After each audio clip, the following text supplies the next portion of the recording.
다양하고 깊이 있는 시선으로 털어드립니다. 고퀄리티 역사 생산 방송 역사공작단, 오늘도 다시 또 역시 출발합니다. 반갑습니다. 안녕하세요. 반갑습니다. 많이 만세 역사공작단 다시 또 역시 저는 중산층정구자 금강계입니다. 돌아가면서 자기소개해 주시죠. 네, 일제시기 전공하는 뮤양입니다. 네, 반갑습니다. 예, 식민지 형사 정책을 전공하는 왜 바뀌었어? 범인입니다. 아 예. 네, 고조선 공부하는 소피입니다. 네, 반갑습니다. 네, 안녕하세요. 고려시대사 공부하는 홍시입니다. 네, 반갑습니다. 오늘 굉장히 젊죠. 느낌이 젊어요 지금. 삼박사도 없고. 젊은 젊어요, 박사. 젊어요. 없네 진짜. 네. 오늘 왜 소울 선생님 안 오셨어요? 삼박사님 뭐 다들 바쁘겠죠. 뭐. 아, 제가 그분도 스케줄 관리까지 해주는 건 아니니까. 네. 어쨌든 저희가 오늘 굉장히 젊은데 오게티가 한 분 있어요. 오늘 방송에 게스트로 한 분이 오랜만에 나와주셨습니다. 목소리 들으면은 익숙하신 분들도 있을 거예요. 다른 뭐 팟캐스트에도 몇 번 출연하신 적이 있다고. 레알? 그렇죠. 오. 저희보다 인기는 없어요. 저희보다 인기는 없는데 아무튼. 자기 소개해 주시죠. 예, 반갑습니다. 오랜만에 나왔습니다. 한국 근대사 전공하는 판홍입니다. 네, 반갑습니다. 오늘 본격적인 주제에 앞서서 근황 토크로 제가 하나 갖고 온 게 있습니다. 영화 1987 흥행 돌풍 600만 넘었다 그럽니다. 와. 600만. 역사공작단의 천리안 제가 보는 것 같다. 왜냐면 이게 2017년 저희 첫 방송이 유월항쟁 특집이었습니다. 그렇죠. 맞아요. 네네. 그때 아마 소울 선생보다도 훨씬 더 재미없는 하늘보리님. 듣고 계신데 이거. 네, 그거 하늘보리님과 팅커벨 두 네. 분이 나오셔가지고 음. 유월항쟁 털어주셨는데 나름대로 의미 있는. 네네. 왜냐면 그때 제가 다시 듣기를 해보니까 근황 토크에 그 청문회 이야기가 많이 나오더라고요. 청문회 이야기들 많이 나오고 장시호 뭐 한참 그 이야기에 박범계 묻혀서. 뭐 이런 박범계 막 이런 나오고 사람들 뭐. 나와요. 요럴 때 저희가 먼저 1987년 한번 다루었다. 대중문화를 앞서 나가는. 알고 봤더니 이 영화 자체 그런 뭐 크랭크업이라 그러나 크랭크인이라 그러나 그거는 저보다 먼저 하긴 했더라고요. 맞아요. 2015년인가 아니다. 제작을 그때부터 시작했고 2016년에 크랭크 했을 거예요. 저희랑 아마 네. 비슷한 시기에 했었던 것 같긴 한데. 본격적인 촬영이 촛불 시위 처음 시작할 그러니까 본격적인 촬영은 저희가 이미 이제 방송할 때쯤. 그래서 저희 어쨌든 본격적인 게 중요하죠. 어쨌든 뭐. 그렇죠. 네. 저희가 먼저 어쨌든 공론화 시켰다는 거. 네. 다만 많이 듣진 않았다는 거. 거기 이제 공론장이 그때 다운로드가 몇 만이었죠. 몇 만이라니. 그때 그냥 1000단위도 안 들어갈 때였어요. 네. 아무튼 다들 1987은 보셨나요? 저 범인 선생님은 잠깐 나와 계세요. 안 봤다 그러셔가지고. 방금 판홍 선생님께서 안 보면 매국노라고 안 보면 말씀하셨는데. 네, 매국노 할게요. 다들 어떻게 보셨습니까? 저는 펑펑 울었습니다. 저 진짜 엄청 울다 왔어요. 그랬나요? 어디서 우셨어요? 제가 궁금해. 이게 2017년 12월 31일 심야 영화를 봤어요. 네. 1월 1일 넘어가는 시점에 네. 용산 아이맥스관이요. 왕암의 저도 용산 2016년 그 연말 때 그렇게 봤는데. 2016년이요? 그때 라라랜드를 봤어요. 팡팡 울었죠 그때. 매국노야 라라랜드. 2016년에요. 미국 거 보면 라라랜드 매국노고.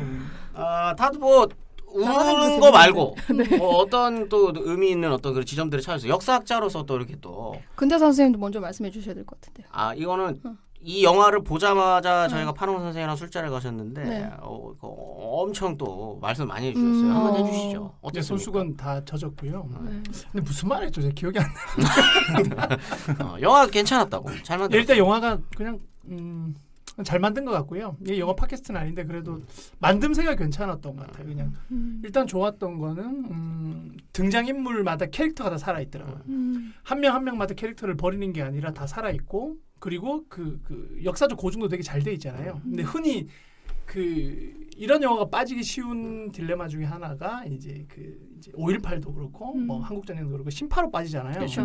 네. 근데 이게 약간 역설적인데 울리기는 상당히 많이 저도 울었는데 심파란 느낌 안 네, 들더라고요. 전혀. 네. 그리고 또 개인적인 생각은 이 영화를 둘러싼 그 많은 뭐라 그래야 되지? 뭐라 해야 되죠? 논평이라고 해야 되나? 비평. 그러니까 비평들이 있었잖아요. 그 많은 비평들이 있었는데 주인공 뭐, 중심 서사들. 그러니까 서울 중심의 남성 중심 서사다, 여성이 빠졌다, 뭐가 빠졌다 등등의 그 비판들이 많았는데 그런 비평들이 일정 정도 다 동의하는 부분도 있었지만 제가 보기에는 감독이 다 감안을 했어요. 예를 들면 여성 캐릭터, 여성 서사가 빠졌다는 것도 보면 제가 보기에는 그 김태리 여주인공, 그 주인공 이름이 뭘로 나왔죠? 하여튼 김태리 여배우가 분한 그 주인공 캐릭터 같은 경우에도 연희의 어떤 네, 맞아요. 그래서 그 연인가? 네, 그런 것 같아요. 그 연희의 캐릭터도 상당히 저는 좀 이게 입체적으로 잘 그려냈던 것 같아요. 그러니까 너무 평범한 일상을 사는 사람이나 또는 운동권 여학생이라는 이런 이분법적인 게 아니라 그렇게 넘어가는 캐릭터 이런 것도 잘 살린 것 같고 전체적으로 캐릭터도 살아있고 만듦새도 괜찮았고 그리고 감동도 잘 살린 것 같아요. 근데 마지막에 이제 시위하는 장면들은 그날이 오면 그날이 오면 할 때 노래 딱 깔리는. 근데 그건 약간 그 마지막에 레미제라블 레미제라블 오마주라는 오마- 느낌을 저는 강하게 받았어요. 그러니까 저도 그거는 그렇군요. 좋았어요. 그런 느낌 좀 받긴 했는데 근데 뭐 그 정도 저는 상당히 오마주는 네네네 상당히 좀 괜찮게 봤습니다. 네네. 미연 선생님. 저는 그 김윤석 연기 잘한다. 진짜. 그리고 강동원 얼굴 잘한다. 얼굴 잘한다. 얼굴 잘한다. 저는 혹시 이한열 그거 겪었나요? 난 이한열 열사가 이게 스폰가? 강동원이 아, 이한열인지 모르고 봤어요. 저도 모르고 봤어요. 아니 근데 그거 이미 기사에 다 나왔었어요. 진짜 나는 그래, 일부러 진짜 안 모르고 읽고 봤어요. 봤어요. 저도 그걸 저 진짜 강동원 나오는 소리 질렀다니까요, 영화관에서. 그 영화가 아마 모든 영화관이 그럴 거예요. 맞아요, 강동원 맞아요. 씨가 마스크를 이렇게 딱 내리는 장면에서 여성들이 여성들이 와 저런 선배만 포섭 되고도 남는다. 찾아가서 포섭 당한다. 뭐 이런 거. 죄송합니다. 1980년대를 그런 식으로 그리시다. 그분들은 다 뜻이 있고 그래서 한 거지. 그런 식. 왜 심상정 님께서 이런 그래요? 말씀하셨잖아요. 멋있는 사람 탁 운동권에 있어서 남자 한번 꼬셔버리고 그렇지. 운동권에 그래서 들어갔다. 운동권에 이런 얘기. 지금 청와대 비서실장도 잘생긴 걸로 유명하셨던 그렇죠. 임종석 비서실장. 여장을 그렇게 잘하셨다. 예? 왜냐하면 이게 탈출을 해야 되니까 이게 변장을 해야 되는데 맞아. 여장의 귀재. 신문에도 나와요. 89년 하이틴 잡지에서 임종석 그때 당시 의장이 1등했다고 하더라고요. 그렇죠. 인기 순위에서. 연예인보다 그렇구나. 더 네, 앞섰대요. 잘생겼어요. 지금 봐도 네. 꼰쭉녀예요, 꼬쭉녀. 음. 아주 허지라. 근데 갑자기 왜 얼굴 얘기? 강동원 때 강동원 때문에 네. 그랬나요? 네. 영화 자체는 아무튼 굉장히 좋았고. 네. 한 말씀 하시죠. 저는 일단 반성을 많이 했어요. 네. 반성을 왜 많이 합니까? 어떤 왜냐면 의미에서? 저 역사 전공자라고 나름 얘기하고 다니는데 이게 좀 전근대사 전공자기도 하고 그 뭐 관심이 당연히 없는 건 아니었지만 그래도 뭐랄까 그 직접 영화를 봤을 때 어떻게 이렇게 그러니까 뭐랄까 저는 그냥 그 사건으로만 접하고 있었던 것 같아요. 특히 저희 지금 대학 다닌 세대가 운동권 세대도 아니었고 근데 그게 어떻게 그들이 실제 삶에서 그런 활동들을 했고 또 어떻게 항쟁을 했으며 싸웠으며 이런 것들이 좀 뭐랄까 너무 깊게 와닿아서 내가 역사 연구자 어차피 공부한다고 하고서 이런 것도 좀 생각 안 하고 있었다 이런 생각이 좀 들어가지고 네 너무 반성하고 나왔어요. 모범답안입니다. 근데 강동원도 지금 정말로 상당히 모범답을 네. 괜찮아요. 남성들은 아마 김태리에 비슷한 감정을 느꼈을 겁니다. 아니 얘기하고. 강동원의 충격은 아닐 거라고 저는 그렇게 그렇죠. 생각합니다. 그 정도 못 이기는 것 아니었어요. 같아요. 김태리 그래요? 좋긴 했는데. 네. 저도 한마디만 할게요. 예. 저는 이 중에서 제일 건조하게 본 것 같은데. 그래요? 감동이 별로 없었나요? 감동이 없었다는 게 아니라.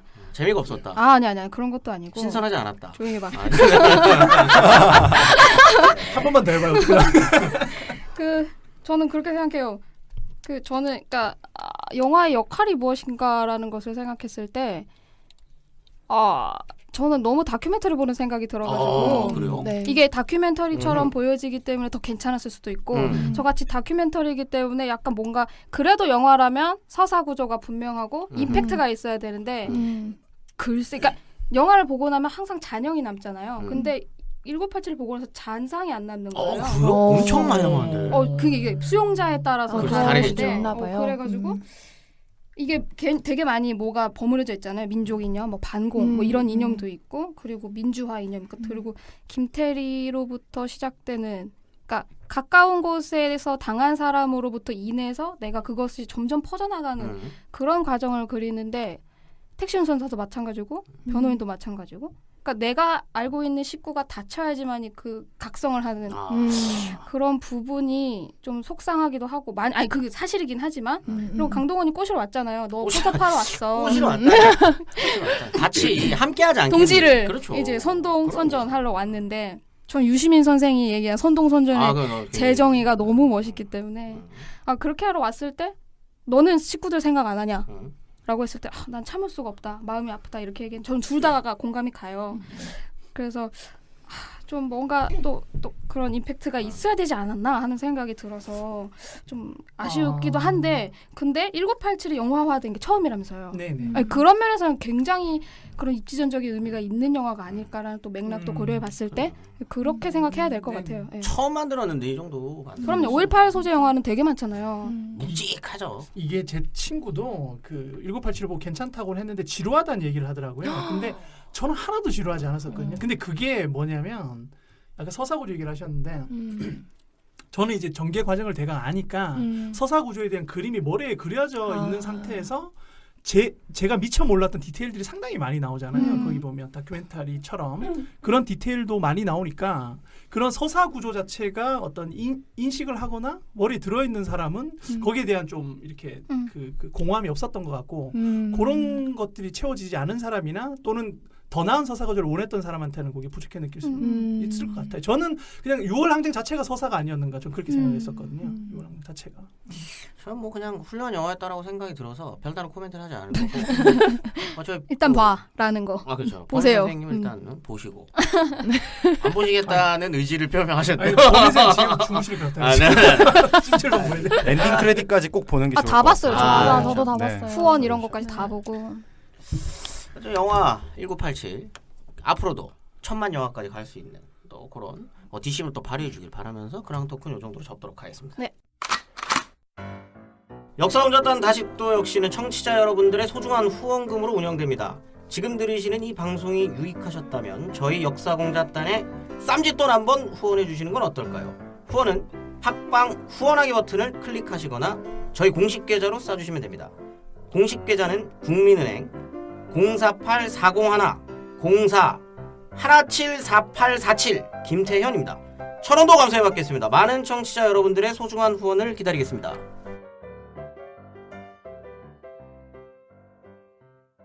이번 주는 계속 이어지는 역사공작단의 흥행 돌풍 망하는 꼴 특집을 이어서 다뤄보겠습니다. 흥행 돌풍인가요?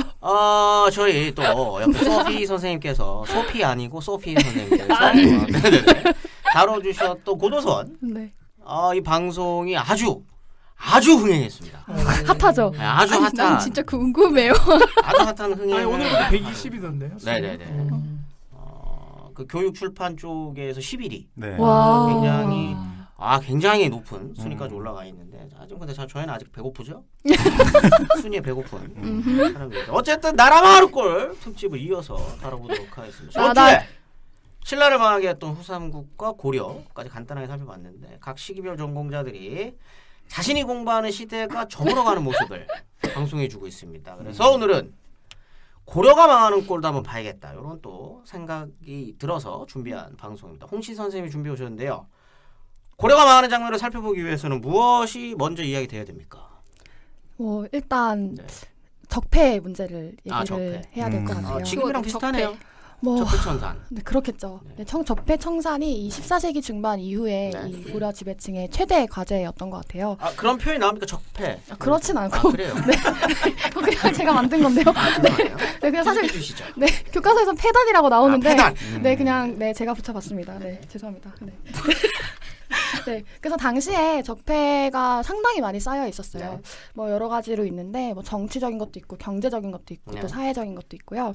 뭐 좀 차근히 살펴보면 뭐 정치적인 거는 네. 이제 원간섭기 때 네, 왜냐면 저희 방송에서 처음 이런 이름 처음 나왔어. 아. 고래를 다룬 맞아요. 적이 거의 없으니까 아, 원감석기 딱 들으니까 네. 아 때묻힌 뭐. 난 리액션이 자동적으로. 아 저는 절대로 기계적인 리액션을 하지 않습니다. 제가 감동을 받아야 네. 나오는 게 원감석기. 네 계속 해주시죠. 원간섭기 때 가장 큰 문제가 이제 측근 정치였는데요. 아하. 이제 국왕이 이렇게 어떤 뭐 정상적으로 음. 관료들을 통해서 정치를 행사하는 게 아니고 자기 친한 애들을 통해서 이렇게 정치를 하는 거죠. 그게 이제 가장 큰 문제가 되는데 얘네들이 뭐가 문제냐? 자기가 그 입맛에 맞는 사람들한테 뇌물을 받고 관직을 아. 하는 거예요. 아 코드 인사. 네, 코드 인사들 아, 중에. 네. 그래서 그게 너무 적체가 된 상황 네네. 속에서 불만도 많았고 근데 이거는 지배층 내부의 문제였고요. 근데 사회 전반에 보면은 당시에 뭐 교과서에서 토지 탈전 뭐 이런 얘기 들어보셨을 거예요. 이게 무슨 말이냐면은 건세가들이 당시에 이제 백성들의 토지를 뺐는데 그러다 보니까 한 밭에 뭐 주인이 2명이나 3명 있었다. 또는 뭐 많게는 8명, 9명 있었다. 이러면 표현이 사료에 나와요. 그러면은 백성들 입장에서는 세금을 최대는 8번까지 내야 되는 거죠. 그럼 당연히 살기가 너무 어려우니까 뭐 유망하고 뭐 도적들도 많아지고 네. 뭐 이런 문제들이 너무 많이 생기는 거죠. 뭐 거기다가 이제 불교가 국교로 된 지 벌써 뭐 몇백 년이 지났기 때문에 네. 뭐 폐단도 많아지고 뭐 밖에서는 외구도 쳐들어오고 아이. 홍건적도 들어오고 막 난리가 난 거예요. 기근이 오고. 엉망이네요. 더 엉망. 설명할 필요가 없네요. 네. 아 이래서 망했군요. 네. 이래서 망했- 사실 방송 명확한데 끝입니까? 네, 네. 끝이에요. 결론은 네. 지금 이거를 극복하지 못했기 때문에 고려가 망한 거예요. 아, 총체적인 뭐 난국이네. 네, 아주 완전 난국이죠. 문란하지 않은 게 없다. 음. 다 문란하네. 이렇게 문란할 수가 있나? 음. 나라가 망할 징조는 이미 공민왕 이전부터 네. 계속되어 누적되어 있었던 그런 네네. 것들이다라고 봐야 될 것 같은데. 음. 근데 이제 오늘 주로 다룰 게 이제 공민왕 아니겠습니까? 네. 공민왕 시기부터 이제 쭉 다루어지는데 사실 우리가 공민왕을 기억하는 이유가 또 있잖아요. 그러면 왜 웃어요? 맞아. 그렇죠. 네. 싸워요. 공민왕 하면은 주진모를 생각해요. 아, 좀 있습니다. 진모가 또 뭐 이게. 교과서에서는 어쨌든 개혁적 군주 네, 그렇게 어쨌든 표현이 묘사가 되어 있기도 합니다. 네, 어떤 되어 있죠. 인물입니까? 이제 그런 사실 이런 폐단 각종 적폐를 맞닥뜨린 상황에서 공민왕이 할 수 있는 게 별로 없었어요. 공민왕이 또 즉위 과정에서 굉장한 정쟁을 거쳐서 즉위를 했기 때문에 이런 그 폐단들을 해소하지 않으면 어쨌든 본인의 그 국왕 권력이 굉장히 불안정한 상황이었던 거죠. 네. 네. 그래서 그 배경을 좀 살펴보면은 사실 그 이전에 뭐 충무강이나 충정강 때도 국민왕이 유력한 왕이 후보였는데 캔슬당해요. 그래가지고 그 왜 취소가 됐는지 생각을 해보니까 당시에 원나라와의 관계가 매우 중요했기 때문에 네. 이 공민왕이 이게 원나라와의 관계를 본인이 어떻게든 맺어야지 이 고려 국왕이 될 수 있겠다는 정치적 판단을 한 것 같아요. 네. 그래가지고 즉위 전에 뭐 바로 직전까지는 아니고 뭐 하여튼 전에 그 원나라 공주랑 결혼을 해요. 누구? 노국공주 그 유명한 서지. 네. 신돈에서 서지. 너무 예쁘죠. 맞아 맞아. 쌍화전에서는 송지효인가요? 송지효가 송지효. 네. 송지효. 아 손자가 노국공주로 나왔나요? 그렇죠. 그 제가 처음에 왔을 때 누가 홍씨는 아 송지효 아닌데. 아니야. 아니야. 노국공주 송지효 아니요. 송지효는 다른 인물. 다른 인물이죠. 맞아. 아마 저기 딸 누구죠? 이제는 딸로 아, 예, 나나? 그러지 않을까? 하는- 이제는 딸도 왕비. 이게 아는 거 아니에요? 왜 기억을 못 하는지 아십니까? 그 장면만 봤기 때문에 저는 아닙니다. 쌍화점을 장면요? 전체적으로 다 보신 분들이 많이 없어요. 스킵. 네, 그렇죠. 왜? 여기까지 하겠습니다. 아무튼 송지효가 어떤 인물인지를 네. 전부 다 보신 분들이 왕비 맞아요 왕비. 왕비 네. 맞아요. 댓글로 달아주시고 왕비 맞습니다. 확실히 드라마 신돈에서는 서지혜가 맡았었던 거 확실해요. 네, 그거는 스토리를 보는 드라마였기 때문에 제가 기억하죠. 서지혜. 아니 왕비가 확실합니다. 왜냐? 예, 계속 하시죠. 네네네. 그래서 근데 왜 공주와의 통혼이 중요했냐면은 당시에는 그 원나라 공주랑 결혼하지 않으면 국왕이 되기가 어려운 상황이었고요. 다음에 또 이제 친원 세력들을 만들어요. 네네. 그 공민왕이 자기 예를 들면 조일신 같이 이렇게 네. 일종의 친원파죠. 네. 친일파 같이 그런 세력들을 만들고 다음에 또 정말 중요했던 게 그 기황후 다들 그쵸, 뭐 그쵸. 들어보셨을 거예요. 하지원, 기시. 하지원. 하지원이 어디서 다 기억- 드라마로. 드라마 드라마에- 때 엄청 그러니까 드라마 유명했어요. 어디에서? 기황후 아니었어요? 기황후. 드라마 기황후였어요. 기황후. 네, 드라마 기황후. 기가 안 막혀. 됐는데? 네. 막 논란이 빨간색 많았어요. 논란이 너무 많았죠. 이뻐가지고. 네, 어. 논란이 아, 예. 많았어요. 네. 기왕후 입장에서는 자기가 어쨌든 그 자기 황태자가 왕이 그러니까 몽골의 황제가 되려면은 좀 그 고려 국내 정치와 좀 긴밀하게 쌓아야 되는데 국민왕이 좀 적절했던 거죠. 그러니까 국민왕이 왕이 됐으면 좋겠다고 생각을 해서 국민왕을 민 거고요. 이제 그거보다 또 기왕후가 제일 중요하죠. 그보다 중요한 건 없는데 하여튼 또 중요한 게 국내에서 그 이 신흥유신 세력들이 국민왕을 밀어요. 지지해요. 왜냐면은 그 이전에 뭔가 여러 가지 이런 적폐들을 좀 청산할 수 있는 그 군주라고 생각을 했던 것 같아요. 이 국내 예를 들면 뭐 이재현이나 막 이름은 들어보셨을 것 같은데 아 유명하죠. 이재현이죠. 예 맞습니다. 원래 성리학 그 쭉 타고 올라가면 여기서부터 이렇게 예 그렇죠. 맞아요. 그렇죠. 성리학의 거의 그 정도는 시조라고 저야 생각. 압니다. 근현대사 최고, 연구자도 최고. 요 정도는 알고 있어요. 아 그렇군요. 표정이 당연히 모를 거라고 생각하셨구나. 국민왕이 이제 이런 세력들의 힘을 받아서 즉위를 했는데 문제는 너무 세력이 다르잖아요. 뭐 친원파도 있고 기왕후 세력도 원나라 세력도 있고 아, 다른 인간성이 국내 좋았나 보네요. 뭐 이제 정치를 좀- 정치를 좀 했네. 정치적 판단이 좀 있었던 인물인 것 같아요. 음. 근데 문제는 그러니까 얘네들이 많이 이제 싸우는 거예요. 그런 상황에서 즉위를 했어요, 국민왕이. 그러면은 이걸 어떻게 무마할 것인가 이제 생각을 했을 때 강력한 개혁을 밀어야겠다 이런 생각을 한 거죠. 그래야지 이 대내외에 이런 그 여러 가지 문제들을 해소를 하고 본인이 좀 구강권을 확립을 할 수 있으니까. 그래서 뭐 개혁을 했는데 뭐 일단 토지 문제가 가장 심했어요. 그 토지 문제를 잡으려고 뭐 시도를 하는데 잘 안 돼요. 이건 계속 안 되고 이 고려 멸망할 때까지 잘 안 되는데요. 그렇겠죠. 네, 잘 안 자기가 되고. 지지 네. 기반을. 네, 그렇겠죠. 또 이제 뭐 또 말을 하려면 똑바로 하세요. 자기가 뭡니까? 술자리가 아니에요. 선생님. 말을 똑바로 해주셔야죠. 자기가 뭐야? 그러니까 이제 자기가 서든 어택 당했네요. 말씀해 주세요. 소피 쌤 싸우세요. 깜짝 놀래라. 싸워요. 아 예. 네. 아까 당하지 그랬다고 말고. 뭐라고 한 것 같아. 반격했어. 그 이제 국민왕 입장에서 그 아까 왜 그 코드 인사를 좀 해결을 해야 되니까 네. 그 조일신 같은 애가 자기 측근이긴 해도 걔네들 마음대로 이렇게 인사를 왔다 갔다 하면은 잘 안 되잖아요. 근데 당시에 그 인사를 전담하는 기구 이름이 정방이라고 하는데요. 아, 정방. 네, 그 정방이 좀 그 구조상 한 사람에 의해서 좌지우지 될 수 있도록 그렇게 구조가 되어 있어요. 그래서 정방을 폐지해 버려요. 국민왕이. 아, 원래 고려 정치 제도 안에서 정방이 그런 식으로 돌아갔었다는 거죠? 원래는 뭐 말아봤자면 복잡한데 원래는 이부랑 병부에서 정상적인 인사권을 행사를 해야 되는데 그게 이제 최충원 그 아들 최희 있죠. 최희가 자기 마음대로 그 인사를 전단하려고 네. 정방이란 기구를 만들거든요. 무신정권 때. 예, 무신정권 때. 그래서 권력이 거기로 다 귀속이 되고요. 이거 집에다도 설치하지 않나요? 예, 집에다가 설치를 하고 거기다 정방이라고 이름을 붙여요. 인사기구를 오, 이 정도는 장악하는. 압니다. 어디서 주워 들은 이야기? 그래서 네. 최희가 당시에 그 이부랑 병부 관원들을 불러요. 자기 집으로. 그 자기 집에서 이렇게 인사를 하는 거고 거기다가 이름을 붙인 거예요. 정방이라고. 근데 무신집권 지나고서도 그게 편하니까 네. 뭐 왕도 사용하고 측근 세력도 사용했던 거고요. 근데 문제는 이걸 폐지하려고 하니까 조일식 같은 애들은 반발하는 거예요. 거칠게 반발. 거칠게 반발하죠. 이거를 하면은 자기 마음대로 못 하잖아요. 그쵸. 그래서 조일신이 뭐라고 하냐면은 아니 당신이 그러니까 그 국민왕이 국왕인데 그래도. 네, 그러니까 그렇게 말하진 않았겠죠. 하여튼 국민왕이 네가 아, 네가? 네, 하여튼 국민왕이 그 정신 차리세요. 네, 고려로 돌아올 때 원나라에서 도와준 사람들이 그 친척들이 다 고려에 사는데 네. 정방을 폐지하면은 도대체 그 친척들 내가 어떻게 면목을 보겠냐. 조일신이 이렇게 강하게 반발해서 결과적으로는 정방이 폐지가 안 되고 다시 이제 일어나요. 그러니까 뭐 이제 난리가 나죠. 뭐 그 여기에 반발하는 신흥유신 세력들, 아까 이재현 같은 네. 사람들은 기대감을 되게 품고 어쨌든 국민왕을 지지했는데 네. 뭐 개혁도 제대로 안 되죠. 뭐 그러죠. 뭐 그런 상황에서 이제 뭐 신흥유신파 다음에 아까 그 조일신 같은 애들 그리고 또 그 기황후의 오빠 기철이죠. 아주 유명한 인물인데요. 아, 교과서에 나오시는 분 아닙니까? 네, 기철 맞아요. 정도는 저희도 기억하고 있습니다. 네, 그래가 기철이. 근데 저는 근데 잘 몰랐어요. 그래서 정광이 전까지. 아, 기철을. 아니 뭐 들어는 봤죠. 이름이 특이해서 저는 기철 씨. 네. 그래가지고 이제 이 사람들이 다 싸우고 있는 형국이 된 거예요. 네. 그러니까 이제 신흥유신들은 막 안 됩니다 이렇게 상소를 했는데 다 컷 당하고 그래서 최종적으로 남은 거는 기철이랑 조일신 일파인 거예요. 그 둘이 싸우는 거죠. 그러니까 이제 어떻게 하냐? 조일신이 난을 일으켜 버려요. 그래가지고 그래요? 예.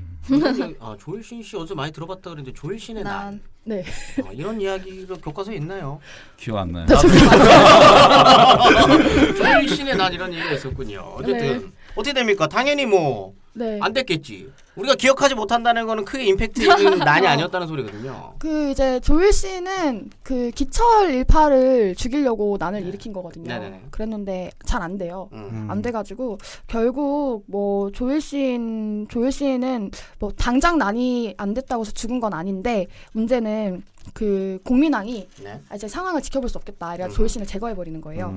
근데 이제 문제는 국민왕의 성격으로 봤을 때 네. 과연 조일 씨를 이용한 게 아닌가 이런 생각도 해볼 수 있어서 자기 왕위를 오르기까지는 그렇게 네. 이제 하고. 네, 그러니까 팽 시킨 거죠. 왜냐면 둘 다 지금 자기한테 너무 거치적거리는 애들인데 이제 하나를 이용해서 하나를 이렇게 급습했을 가능성도 생각해 볼 수도 있고 국민의 성격이 어떻길래 그렇습니까? 제가 생각했을 때는 굉장히 영리한 인물이에요. 어. 이게 너무 똑똑하고 정치적으로 판단을 되게 잘해요. 그래가지고 그때마다 이렇게 판단을 해서 어떤 세력들을 딱 없애버리고 자기가 권력을 가질 수 있도록 뭐 그런 식의 그런 인물입니다. 2인급이? 네. 2인급이에요 그럼? 근데 말씀을 똑바로 해주세요. 2인임. 박영규. 네, 박영규. 우리 박영규가 얘기해요. 네, 이인님 이따 우리 저희가 얘기할 거지만 글쎄요 좀 스타일이 다른 것 같아요. 이인님은 조금 그래도 무장의 성격이 좀 있는데 국민은 좀 영리하다고 해야 될까요? 그냥 정치인 스타일이네요. 예. 사람들 갖고 이렇게 장난질 쳤다가 이명박이랑 비슷하네요 약간. 누가 더 싫어할까요? MB가 싫어할까요? 국민이 더 싫어할까요? 이번에 팽당했다가 그 또 하신 분이 있어. 여기까지 하죠. 네네. 정치 팟캐스트가 아니라서. 네. 네, 어쨌든 네. 그렇게 해서 조일신의 난이 어쨌든 실패를 하는 거죠. 네네네. 그 다음엔 어떻게 됩니까? 이제 그러니까 기 씨만 남잖아요. 네. 국내에서. 네. 그러니까 이제 기 씨가 그 기철 같은 애들이 난리가 난 거예요. 고려 국내에서 뭐 자기들 뭐 정치 마음대로 하려고.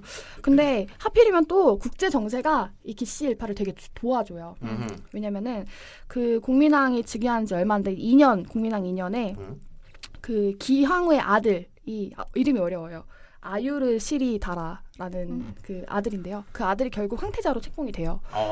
근데 이제 원의 황태자. 예, 원의 황태자. 네. 근데 이제 기황후가 뭐 드라마 보신 분들은 아시겠지만 전 안 봤지만 근데 아시겠지만 기황후가 이제 원의 공녀로 끌려간 인물이거든요. 네. 그래서 원의 원간섭기가 되니까 뭐 저는 이거 보면서 좀 위안부 생각도 많이 났어요. 그래서 공녀들을 바쳐라 네가 니네들이 그러니까 고려에서 막 공녀를 바쳐가지고 그 중에서 기황후가 좀 똑똑했던 것 같아요. 뭐 어쨌든 뭐 예를 들어서 민족적인 관점에서 보면은 기황후가 나중에 공녀를 탈출하는데 도와줬다느니 뭐 이런 얘기를 할 수 있지만 본인으로서는 똑똑했다. 그러니까 그 황실에 들어가서 자기의 입지를 구축을 해 나간 거죠. 근데 문제는 그 기황후가 그래서 자기 아들을 황태자로 책봉시키는데 되게 많은 그런 결정적인 공력을 한 인물이고요. 그리고 이제 일단 기씨 일파가 그런 활개찰 수 있는 상황이 마련이 된 거죠. 근데 이제 뭐 거기다가 그 당시에 그 몽골 승상이 이름이 톡토라는 사람이 있는데 여기 이름들이 굉장히 괜찮네요. 멋있는 이름들이 많아요. 톡토시, 네. 아유르 시리다가시, 네. 시리다라. 시리다라. 네. 다 이게 몽골어입니까? 네, 몽골어인 것 같아요. 그렇겠죠. 또 몽골 한자로 사람이니까. 다 써 있어요. 한자로, 이거를, 네. 이렇게 읽어야 될 거예요 아마. 근데 그래요? 저는 사실 정확한 발음은 모르고 선생님들 논문마다도 발음이 다 달라서 이게 뭐 어떻게 읽어야 될지 잘 이거 모르겠어요. 원래 한자는 뭐죠? 원래 한자가 탈탈 아니에요? 탈탈? 이건 톡톡. 애유식리 달엽 한자로. 아니 그거 말고 톡토요. 톡토. 아 톡톡 탈탈. 여기 탈탈. 그래가지고 이름들이 이쁘네요. 하여튼 톡토가 그 기황후랑 사이가 좀 당시에 대립관계였는데 톡토가 실각을 해버려요. 네네. 그러니까 이제 원 조정 내에서도 기황후가 굉장히 큰 권력을 갖게 되고 이제 국민왕은 위기를 느낀 거죠. 이대로 놔두다가는 기씨 일파들이 되게 뭐랄까 이제 자기 왕까지 위협할 것이다. 네네네 그런 위기감이 든 거죠. 실제로 그 기철 같은 경우는 사료에 보면 얘가 국왕을 능가하는 위세를 부리고 뭐 국법을 어지럽혀서 관리 선발이나 이동이 다 기철의 마음대로 됐다. 아하. 뭐 이런 얘기가 있고 아니 나쁜 사람이네요. 예, 아주 그냥 뭐 횡포가 말도 못해요. 최순실 같은 사람이네. 최순실과 다르죠. 어떤 면에서? 어떤 면에서? 최순실은 관직이 없잖아요. 이 사람 관직이 있다. 예. 그럼 이거 이거 비선 실세는 아니네요. 네, 선이죠. 아 그냥 선이 실세. 있어. 네, 그냥 실세죠. 네. 좋습니다. 네. 이 새끼 이 새끼. 네. 네. 공민왕이 가만히 놔두진 않았을 것 같은데 이 사람은. 그렇죠. 그러니까 이제 국민왕이 이제 5년인데요. 어떤 얘기를 듣냐면 누가 밀고를 한 거예요. 아, 저 기철 저놈이 몰래 반란을 하려고 한다. 아하. 그러니까 그 얘기를 듣고 전격적으로 그 기철 일파를 급습해가지고 죽여버려요. 아 원이 있는데 뒤에. 예, 있죠. 근데 이렇게 할 수 있는 건가요? 전면전이요? 네, 전면 이게 지금 그래서 기존의 학계에서는 이게 반원 개혁이라고 그렇죠. 그동안 얘기를 해왔어요. 음. 왜냐면은 기철이 있는 이상 그 어쨌든 원나라와의 관계 네. 속에서는 내정 개혁을 할 수가 없는 거예요. 음. 왜냐면 기철 일파들 그리고 기철이 임명한 애들이 다 토지도 뺏고 뭐도 하고 뭐 인사도 마음대로 하는 상황 속에서 이 사람들과의 관계를 끊지 않고는 내정 개혁이 불가능했기 때문에 원과의 결별을 하고 자기가 내정 개혁을 시도했다. 그래서 반원 개혁이라고 지금까지 많이 이해를 했어요. 또 이제 뭐 반원 개혁이라고 저희가 이렇게 생각을 한 이유는 당시에 그 정동 행성이라는 기구가 있는데 그게 원이 내정 간섭을 위해서 이렇게 좀 활용한 기구인데요. 그거를 혁파를 해버리고 다음에 또 뭐 원나라 연호인 지정이라는 연호를 안 쓰겠다고 네 그렇게 해버려요. 근데 이게 무슨 의미가 있냐? 이게 연호라는 게 뭐냐면 그 왕이 바뀔 때마다 이렇게 뭐 무슨 왕 1년, 무슨 왕 2년 이렇게 하는 건데 거기에 무슨 왕 1년이 아니고 거기 그 뭐라고 할까요? 지금으로 따지면 뭐 지정이면은 지정 1년, 지정 2년, 지정 3년 이렇게 연을 세는 거죠. 네. 근데 이게 원나라 걸 받아들인다는 게 당시로서는 어쨌든 저 원나라를 우리의 4대국으로 인정을 하겠다. 네, 그런 의미를 갖고 있는데 그걸 안 한다고 하니까 원나라 입장에서 자존심이 상하는 거죠. 이렇게 해서 뭐 반원 개혁을 실시를 하는데요. 그리고 또 뭐 나머지 친원파들을 다 죽이거나 유배를 보내버려요. 네. 근데 이제 과연 이게 반원 개혁일지 네, 여기에 대해서는 좀 최근에는 달리 보는 시각들이 있어요. 아니 굉장히 교과서에 나와 있는 전통적인 이야기들인데. 반원자주 그렇죠. 정책. 반원자주 정책. 옛날에는 왜냐면은 외세가 쳐들어왔는데 네. 그런 국난을 극복하기 위해서 이런 자주적인 입장을 갖고 이 개혁을 실시했다. 그러므로 굉장히 긍정적인 개혁으로 평가를 했죠. 근데 이거는 어떤 그 민족주의적 시각에서 나온 그런 종류의 그 당연히 당시에는 있을 수 있었던 통설이었고요. 사실 지금까지도 그게 통설인데 지금 와서는 이게 과연 반원 개혁인가 뭐 이런 얘기들이 좀 제기가 되고 있어요. 근데 애초에 고려의 국왕이 네. 원나라와 어떤 그런 직접적인 관계를 맺어 나가는 걸 네. 무인 정권의 패단을 극복하기 위한 어떤 새로운 정치적 시도였다라고 보는 의견도 있지 않나요? 네, 뭐 그렇게 충분히 뭐 그렇게 볼 수도 있겠는데요. 뭐 사실 근데 무인 정권이나 아니면 이 원간섭기 정권이나 그 국왕이 정권에서 좀 휘두르는 방식이랄까? 네. 국왕이라기보다 집권자가 네. 그거는 근본적으로는 변하지 않는 것 같아요. 그래서 뭐 무신 집권자들도 그렇고, 다음에 이 고려 원간섭기의 국왕들도 그렇고, 이게 뭐 정상적인 어떤 관료 기구의 통치 시스템을 이용한다기보다는 사적인 권력. 뭐 이런 것들에 좀 기대서 통치 권력을 행사하는 거죠. 그래서 뭐 코드 인사는 어디에나 있는 거 아닙니까?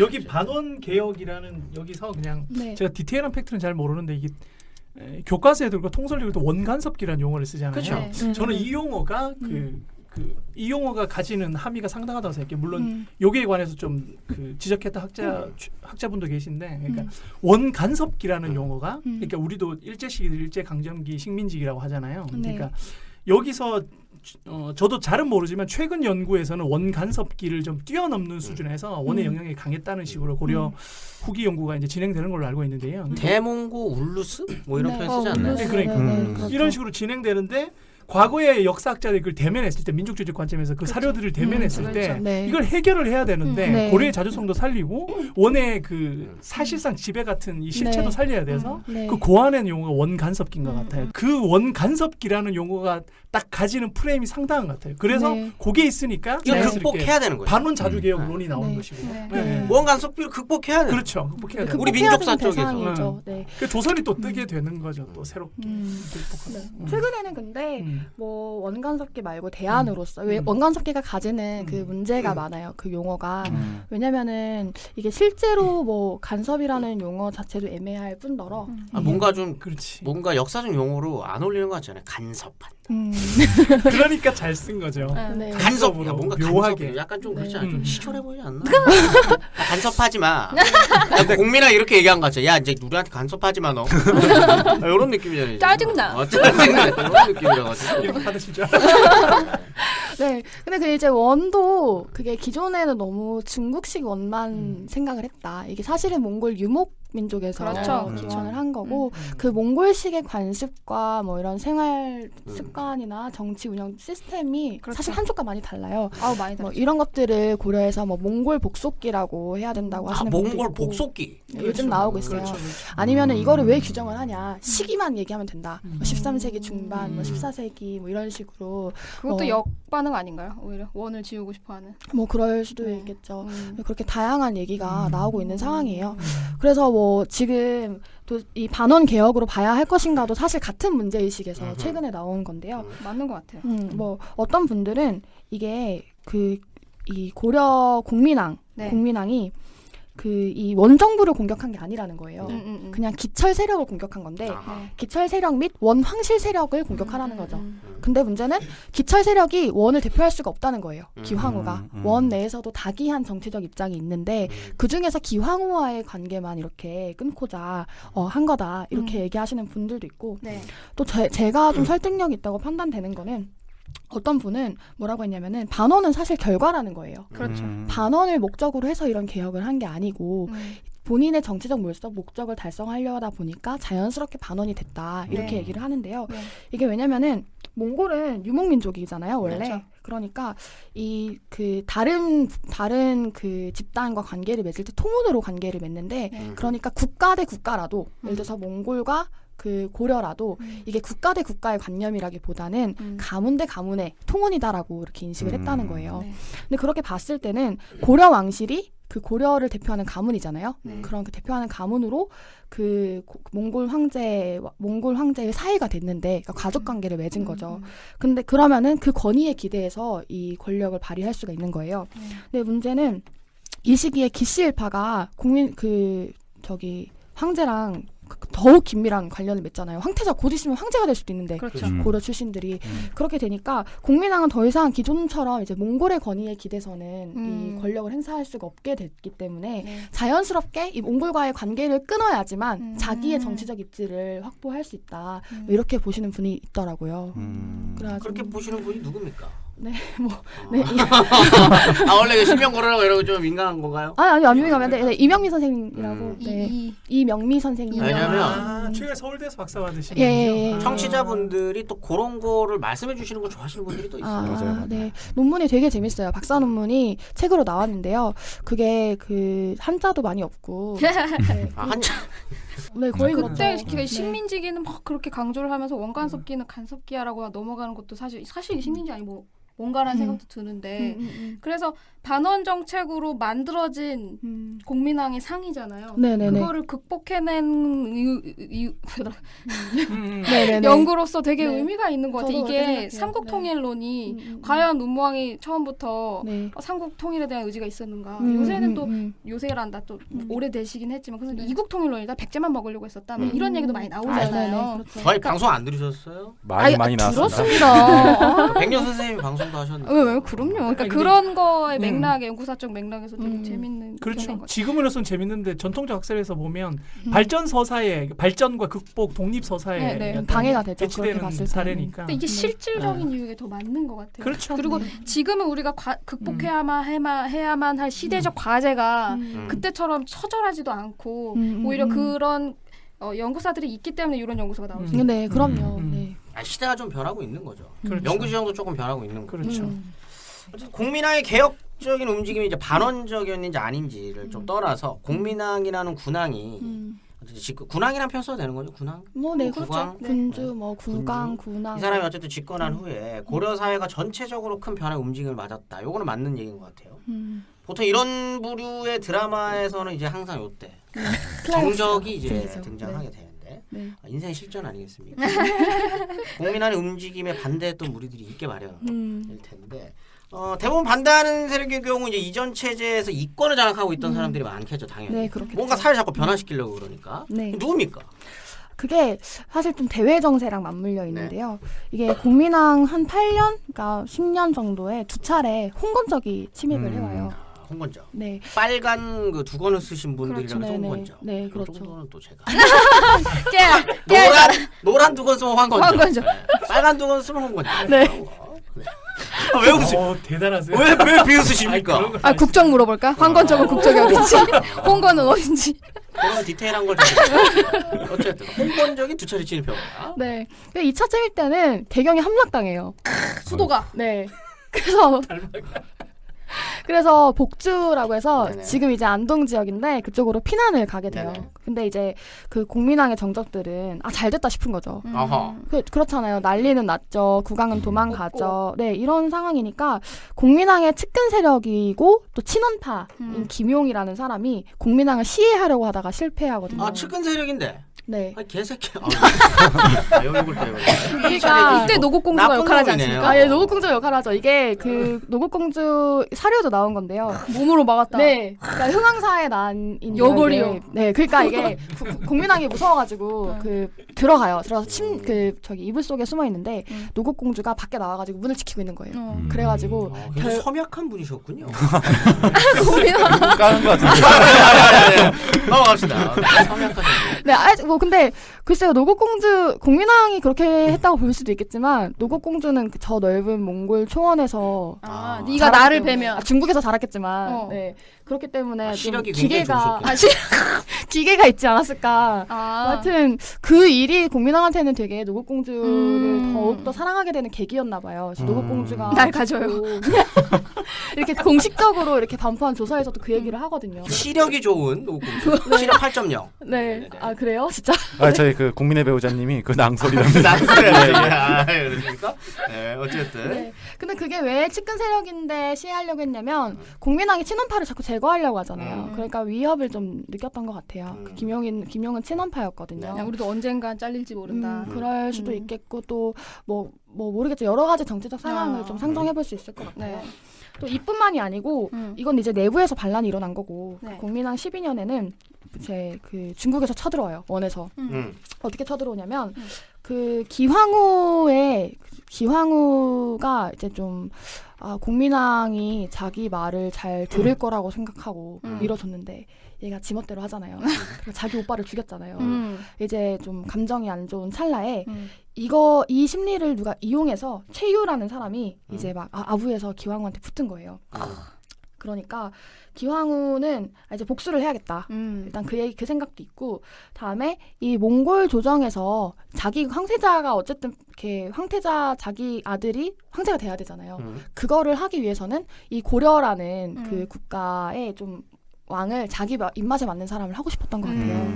그래가지고 이 최유의 그 제안에 동조를 해서 어떻게 하냐면은 쳐들어와요, 고려를. 한 10,000명 정도 데리고. 그러니까 나름 그래도 그 끝발이 좀 있었네요. 그래도 황태자. 황태자의 어머니면은 대단하죠. 아유 그 전횡을 할 수가 있죠. 아버지가 살아 10,000명 정도. 소소하게 끌고 왔네요. 몽고 입장에서 10,000명이면 소소하게 끌고 거 아닙니까? 인구 대비로는 10,000명은 글쎄요 적지 않은 숫자로 알고 있는데 네, 유목민족은 그렇게 인구가 많지 않습니다. 워낙 싸움 또 잘하시는 분들. 이런 건 또 지난달- 백년 선생님이 있으셔야지. 숫자에 강하신 분이라. 저도 숫자에 약해서. 네, 그래서 네, 그래서 충선왕의 아들인 덕흥군을 왕위에 세우려고 하고, 근데 문제는 그 덕흥군은 사실 나이가 좀 있었어요. 그래서 덕흥군한테 누굴 딸려 보내냐면은 원자라고 해서 차기 왕위 계승자로 기씨 나이도 만큼 일족을. 무은 양반이었군요. 네, 그렇죠. 저 대사가 뭔지 다 모르시는데. 뭐야? 나이도 무은 만큼 무은 양반이 어디서? 여기까지. 또 영화 삐 대사입니다. 이런 소리 나야 되나? 영화 대사입니다. 어쨌든 그럼 이 덕훈군 원래 제가 물어보고 싶은 거는 네. 원래 고려 국왕이 아니라 심양왕 네, 맞나요? 희망. 네, 거기를 네. 그 황제가 이렇게 왕을 또 그거 하잖아요. 여기 나라라기보다는 아무튼 그 고려 위에 하나 뭔가 있잖아요. 네, 뭐 고려 위에라고는 볼 수는 없고 이게 제후국이잖아요. 여러 개 원의 입장에서는 그래서 심왕이라고 해서 그 저기 위에 요동 쪽에 그렇게 그 왕위가 그러니까. 있었는데요. 그런 식으로 안 하고 그냥 아예 그냥 바로 고려 국왕으로 심으려고 했다는 거죠. 처음에는 그 심왕이 톡토부카라는 사람인데 그 사람도 고려 사람이에요. 네. 그래서 그 사람한테 먼저 제의를 해요. 음. 그래가지고 네가 좀 고려를 먹어가지고 우리가 한 배 다 같이 먹어가지고. 이렇게 으쌰으쌰 해보자 드시는 거 이렇게 얘기를 하는데 그 톡토부카가 거절해요. 왜냐면은 뭐라고 얘기를 하냐면은 그 숙부거든요. 근데 그 누구의 공민왕이 숙부? 자꾸 생략을 하시네. 톡토부카의 숙부. 톡토부카의 숙부. 그래가지고 저 숙부가 지금 나이도 나이가 아닌데 숙부가 지금 아들이 없는데 공민왕이 아들이 없었거든요. 그러면은 죽으면은 그 왕위가 결국은 자기한테 올 거라고 생각을 한 것 같아요. 떡이 입으로 올 건데 네, 내가 그걸 뺏을 굳이 필요가 없다. 굳이 그럴 네, 필요 없다. 굳이 그렇게 정치적 리스크를 감수할 필요가 없다. 반기문 같은 놈이었네요. 너무 잘라야겠네. 네. 그래가지고 거기는 거절을 하고 그러니까 그 대안으로 충선왕의 서자인 덕훈군과 거기에다가 그 후계자로 기씨일족을 기산본호라는 애를 붙여가지고 고려로 보내는 거예요. 왕위를 찬탈하려고. 근데 그래서 고려를 공격했는데 이때 누가 막냐? 그 유명한 최영 장군이 이걸 막아냅니다. 황금보기로 돌아가셨다는 그분입니다. 그분이니까. 네, 그래서 그분이 이제 이때 완전 스타가 되죠. 그 공민왕 입장에서 얼마나 고맙겠어요. 아이돌이에요. 그죠, 당시에. 이때도 어렸을 거 아닙니까? 좀 젊었을 때 아닙니까? 뭐 좀 젊었겠죠? 뭐 사료에 보면은 정말 싸움을 잘했대요. 날아오는 돌과 화살을 다 피하고 강직하고 청렴하고 뭐. 김도환이랑 싸우면 누가 이깁니까? 저는 최영이 이거. 네. 김도환은 이 썩은 멘트를 받아주시네요. 보통 분은 그냥 넘어가는데. 김도환은 원법맨으로 알고 있는데. 이뽕인데 이뽕. 아, 최영 그 정도로 싸움을 잘했습니까? 싸움도 잘했는데 기계도 대단했고요. 소리 한 번 지르면 다 우수수 날아가는 거 아닙니까? 그래? 그 사자고 김도환은 한번 확 지르면은 그냥 네. 그럼 김도환은 만 명과 싸울 수 있는. 물론 최영 혼자 싸운 건 아니지만. 좋아요. 네. 고려편입니다. 저희 집안 중시조 분이 김저 장군이거든요. 최영대였습니다. 저희는 최영대. 그런 소리 들었습니다. 이 씨랑 놀지 말라. 그러니까 제가 성이 저도. 최 씨인데 네. 이거 여기에서 이렇게 패했기 때문에 이성계 이 씨랑 놀지 말라고 막 저희 그래요. 아버님은 그래서 2회창을 찍지 않았어요. 아 진짜요? 진짜로요? 그 이유 때문에? 정말 진지하게 그랬습니다. 대단하신 분. 무덤에 풀 안 나는 성씨 안강최. 고집세는 최씨고지. 안강최. 그 최씨고지. 네. 아. 몇 명 떠오르는데 여기까지 하겠습니다. 어쨌든 그 유명한 최영 네. 여기서 이제 스타가 됐다. 이 정도. 그래서 무장 세력이 네. 좀 커졌다. 네, 이제 최영을 위시한 무장 세력들이 고려 국내 정계에서 차지하는 위상이 이제 높아진 거죠, 슬슬. 이제는 등장할 때가 된 것 같아요. 이 정도 했으면 이제 등장했고 네. 드라마 주인공까지 그 성대모사 해야 되는데. 따냈었던 인물. 바로 그 인물. 웃음소리. 신돈 아저씨가 이제 나올 때가 된 거예요. 손창민 네. 씨였죠. 저번 주에 또 궁예 아저씨를 다뤘어요. 네. 신돈 아저씨. 네. 고려사의 그 한국사에 두 명의 네. 땡중이 있다. 네. 궁예와 신돈. 네. 이라고 말할 수 있지 않겠습니까? 아, 그렇죠. 그 땡중 중 하면 신돈. 얘기 네. 좀 해주시죠. 그 신돈이 이제 공민왕 아까 그 공민왕 폐위 시도가 공민왕 13년에 있었는데요. 네. 바로 다음 해 14년에 신돈을 전격적으로 발탁을 해요. 아하. 근데 뭐 일각에서는 뭐 어떤 뭐 선생님은 공민왕 이 시기에 바로 그 노고공주가 죽거든요. 근데 아기가 너무 오랫동안 안 생기다가 아기가 어렵게 생겼는데 아기를 낳다가 죽어요.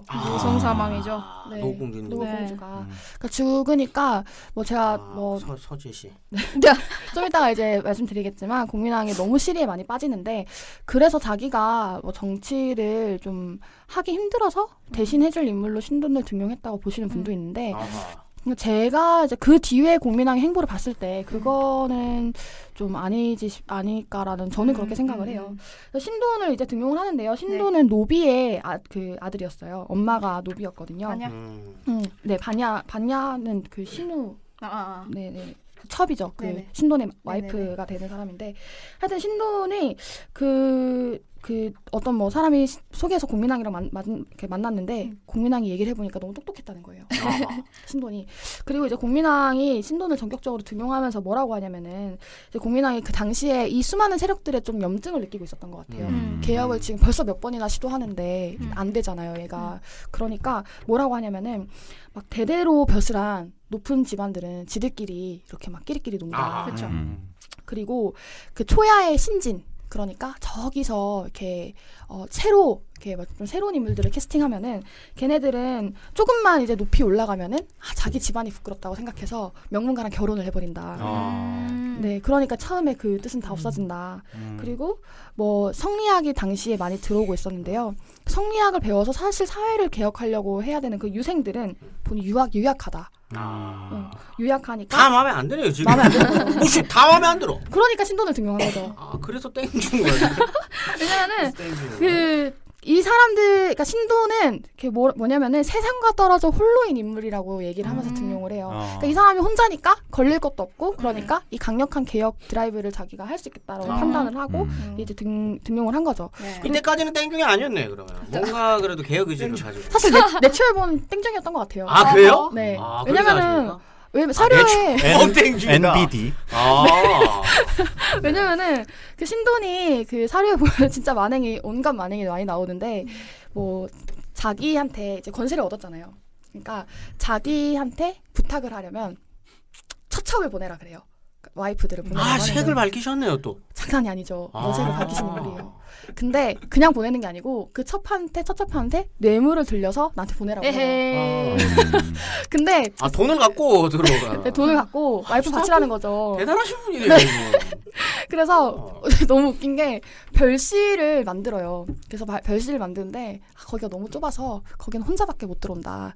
그리고 거기가 이제 거추장스러우니까 옷을 짧게 입고 들어가야 짧은 옷을 된다. 핫팬츠 입었어야 되는 뭐 건데. 짧은 얇게 작상이라고 입고. 얇은 얇게 입고. 네 그런 표현이 있어요. 아니요. 전혀 그리고 근데 이제 건세가들은 신돈을 통해야만 뭐 되니까 자기 처첩들을 보냈겠죠. 네. 그러니까 이제 추악한 소문이 돌았다고 해요. 아하. 그리는 모두가 예상하시는 뭐 그런 거겠죠. 아니 근데 보통 그 특히 고려사 말기 기사 같은 경우에 네. 이렇게 좀 사료 비판이 많이 되지 않나요? 좀 사례들이 전형적으로 이제 왕조 말기에 나왔던 네. 그 모순들을 그렇지. 좀 과장돼서 비판하기 표현하는 위해서 네, 만들어낸 네. 이야기. 우리 또 만드는 서사가 아닐까요? 돈이가 그러지 않았을 수도 있잖아요. 신라말 기사에도 그런 게 많잖아요. 물론이죠. 보통. 네, 뭐 물론 그럴 가능성도 있는데 음.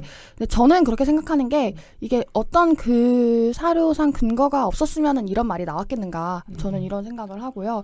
또 아무리 이 그 당시 조선 초기에 기록 편찬자들이 편집을 많이 하잖아요. 자기 입맛에 편집을 하더라도 그게 그 기본적으로 저번에도 얘기가 나왔지만 춘추 필법이라고 해서 사실을 있는 그대로 적는 게 그들의 원칙이에요. 그게 본인들이 지켜야 할 자존심이고요.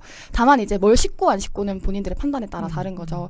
그렇기 때문에 좀 과장은 있겠지만 제 생각으로는 어느 정도 사실이었던 것 같아요. 그러니까 제가 박사과정 때 고려시대 수업을 들었을 때 그 주제가 고려사에 나와 있는 반역전을 한번 읽어보자 였는데 네. 다 이렇게 얘기를 한 거죠. 이제 사료 비판해야 되지 않느냐. 그래서 쭉 읽다 보면은 여기서 이제 그럼 뭐 여기에 반역전이니까 당연히 안 좋은 것들이 이제 들어가는 거예요. 네. 여기 뭐가 사실이야? 그 안에서 사실의 행간을 찾아내는 게 굉장히 어려운데 근데 그런 그 고려시대 전공하시는 분들이 그런 얘기도 하더라고요. 이렇게 다 일단 그냥 이것은 거짓일 것이다라고 보는 것도 문제가 좀 있다. 그렇죠. 이 안에서의 어떤 사실관계들이 있을 것이고 그 행간을 좀 찾아내야 되는데 어쨌든 홍시 선생이 보기에는 네. 내추럴본 네. 땡중. 네. 이었던 것들이 행간이 보인다라는 거 아닙니까? 근데 저는 뭐 그렇게 생각하는데 네네네. 저도 이 시기 전공자가 아니라서 네, 말을 아끼겠습니다. 네.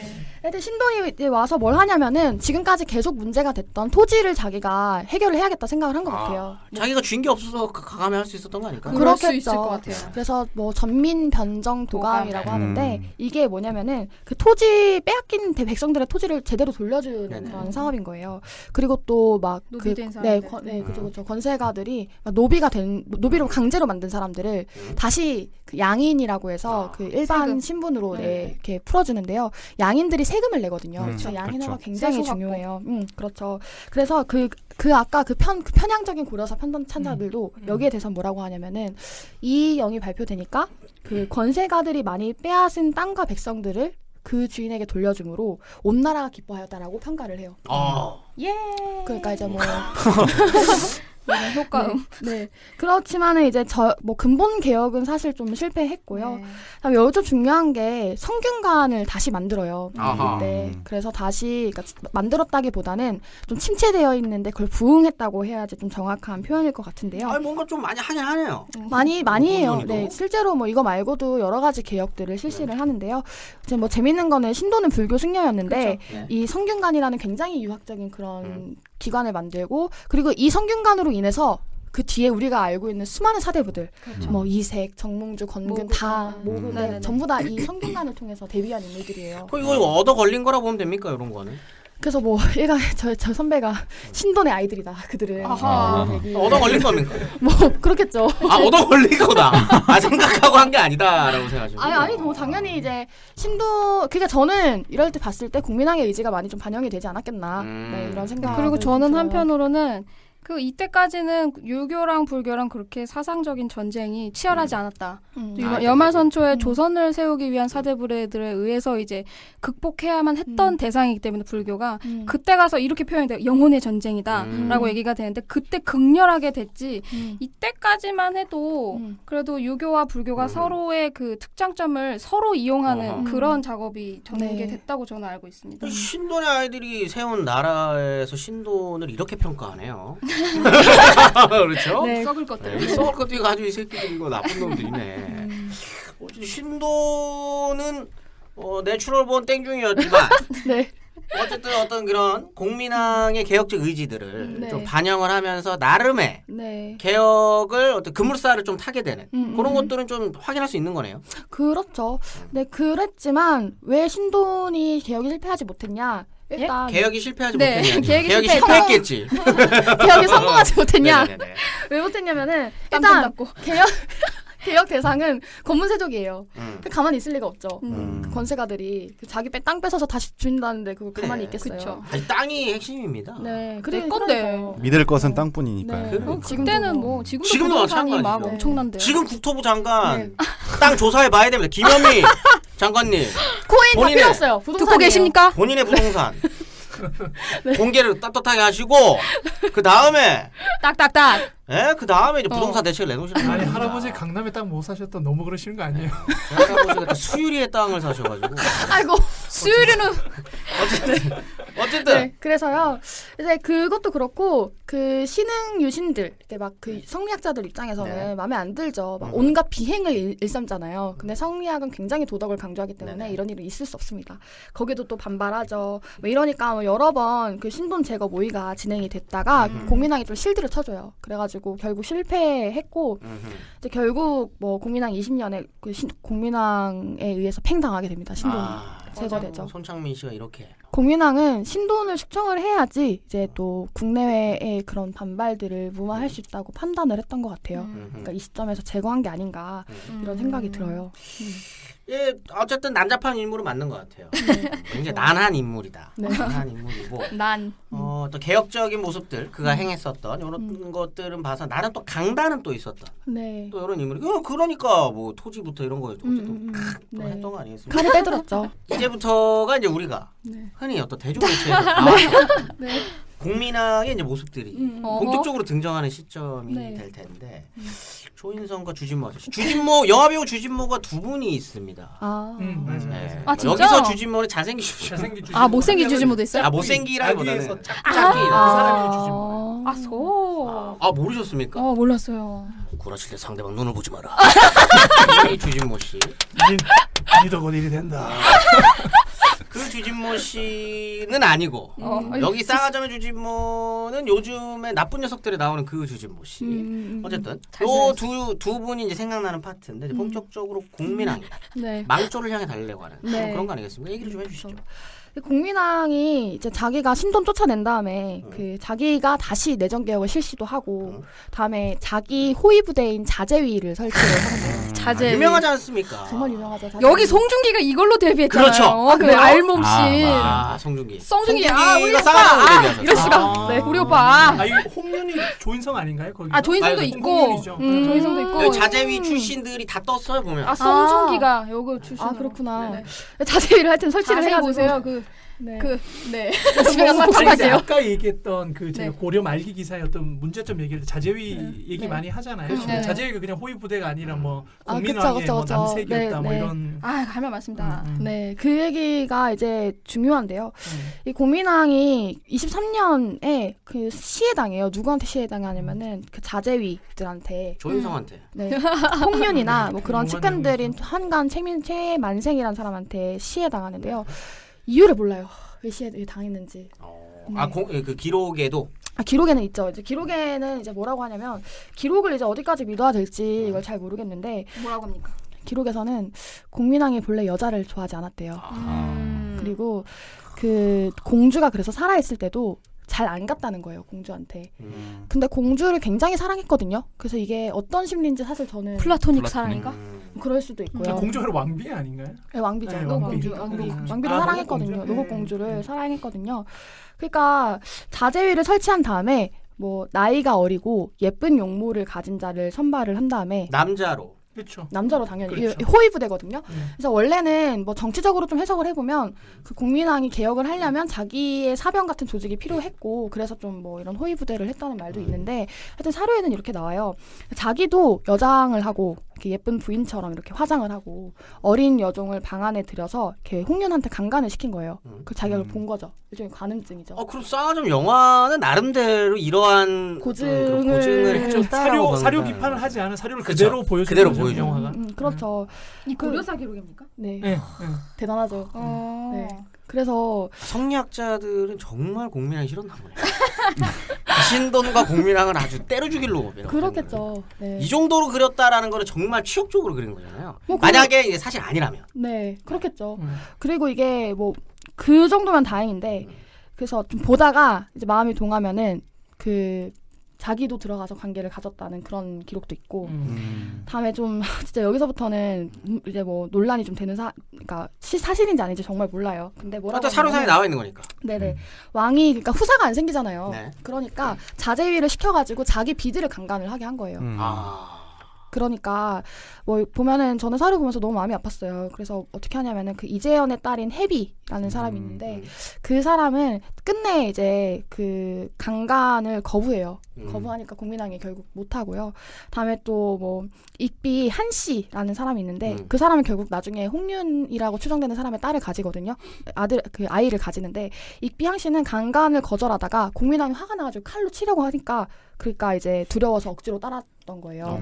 그렇게 돼서 결국 임신을 했어요. 이게 이제 발단이 된 건데요. 국민왕이 왜 시해당했냐면은 이 임신을 한 거 하니까 국민왕이 너무 기뻐해요. 그러니까 이 홍윤을 죽여가지고 입을 막아야겠다. 이렇게 판단을 했는데 그게 새 나간 거예요. 그러니까 홍윤이랑 최만생이 자기들이 살아야겠다 싶어서 국민왕을 죽인 거죠. 이게 사료상의 국민왕 시의 죽음의 이유인 거예요.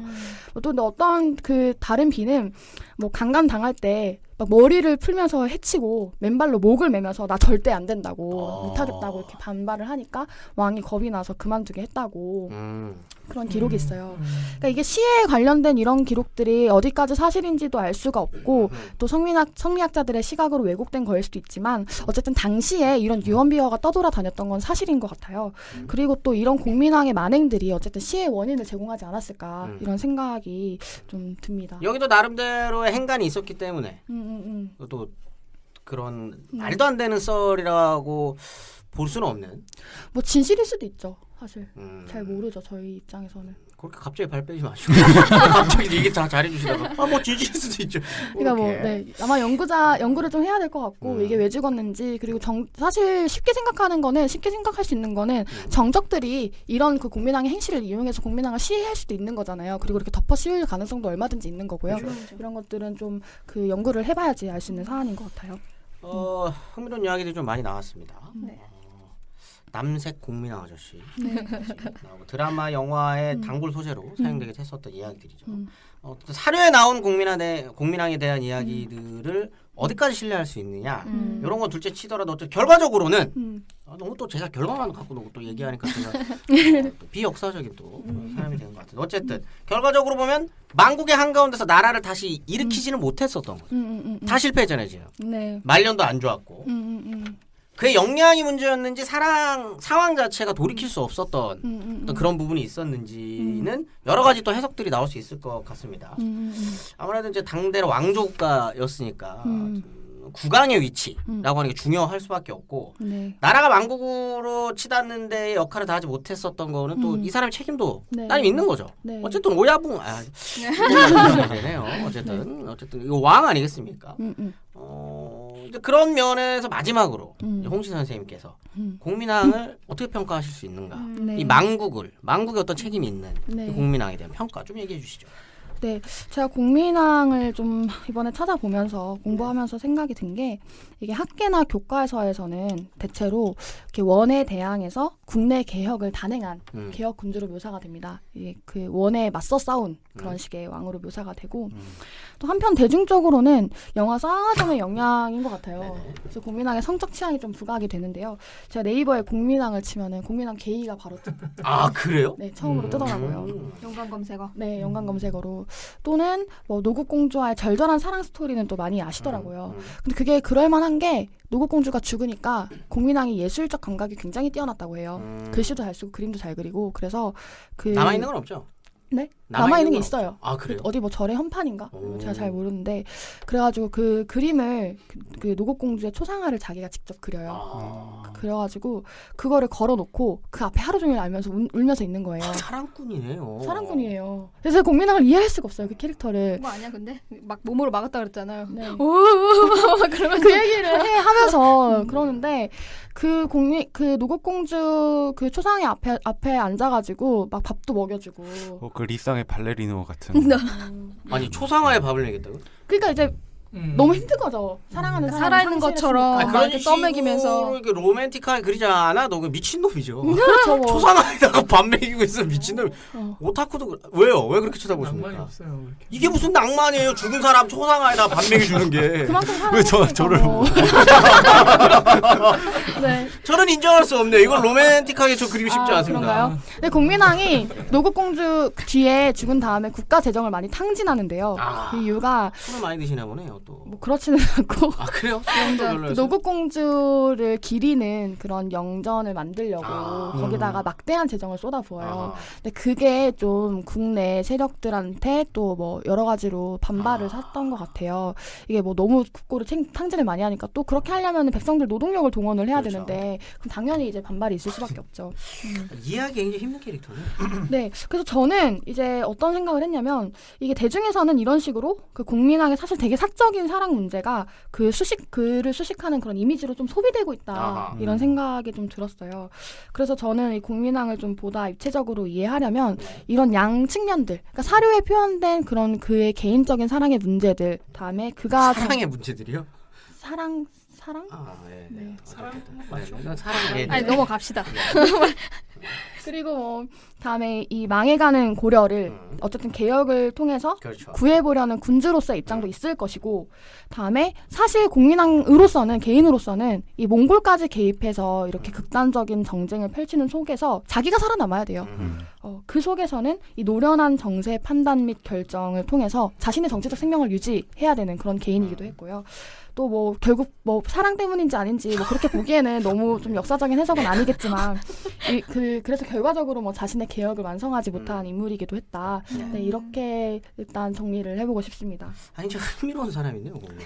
근데 사실 제가 그 이쪽 고려를 잘 몰라요. 그래서 이번에 공부를 많이 하면서 도대체 공민왕 무슨 사람이지? 누구지? 네, 이런 생각이 많이 들더라고요. 사실 모순되긴 하잖아요. 자제 위를 두고 남색을 했다는 문란한 하긴 아니다. 양립할 수도 있겠네요. 물러날 양립할 수 면도 있어요. 그 있고 모든 면이 다 국민당의 노고공주를 모습. 절절히 사랑했을 수도 있긴 아, 하겠네요. 그럼요. 양립할 수 인간은 있어요. 다 그거 보니까 바이섹슈얼이었을 수도 있는 거죠. 뭐 그럴 수도 있고요.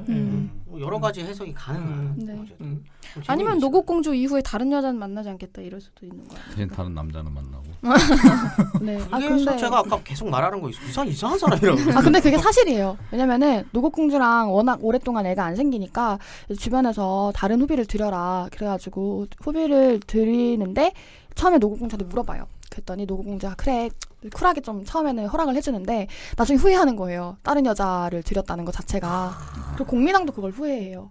그래가지고 후회의 맥락이 뭐예요? 자기가 그런 말을 사랑하는 사람한테 꺼냈다는 것에 질투했다는 와. 표기가 나와. 질투? 투기했다고. 이쪽이 훨씬 숭고한데? 그러니까 노고공주가 그거를 투기했다는 거예요. 질투했다. 네, 그 나머지 비들을. 내 건데. 네, 그렇겠죠. 그러니까 어쨌든 간에 그러니까 뭐 이해할 수가 없어요. 이게. 네. 아 좋습니다. 네. 공민왕 얘기는 요 정도로 네. 마무리를 해야 될 것 같은데 오늘은 고려망국사의 서막 공민왕에 대한 이야기를 좀 나눠봤습니다. 다음 방송이 더욱 기대되는 시간이었던 것 같습니다. 진짜 망해야 되니까. 네. 맞아요. 이제 서막만 끊어주는 거죠. 테이블 이제 끄는 건데 아직 감질나. 나라가 이제 망하지 않은 만큼 다음 시간에 이제 본격적으로 나라가 어떻게 이제 망해가는지에 대한 이야기가 좀 진행될 것 같습니다. 지난 방송에서 좀 다뤘었던 이성계에 대한 이야기도 조금 나와서 좀 겹쳐서 진행될 수도 있을 것 같고요. 지난 정도전 편을 듣지 못했던 청취자들이 있다면 다시 한번 클릭. 저희도 네. 미스커피님이 나오셨었죠? 네. 미스커피님이 나와주셨던 정도전 방송도 다시 한번 듣고 하트도 다시 한번 눌러주시는 그런 또 수고로움을 보여주시기 바랍니다. 마리마스 역성우였단 금요일에 다시 또 시청자 뵙도록 하겠습니다. 감사합니다. 감사합니다.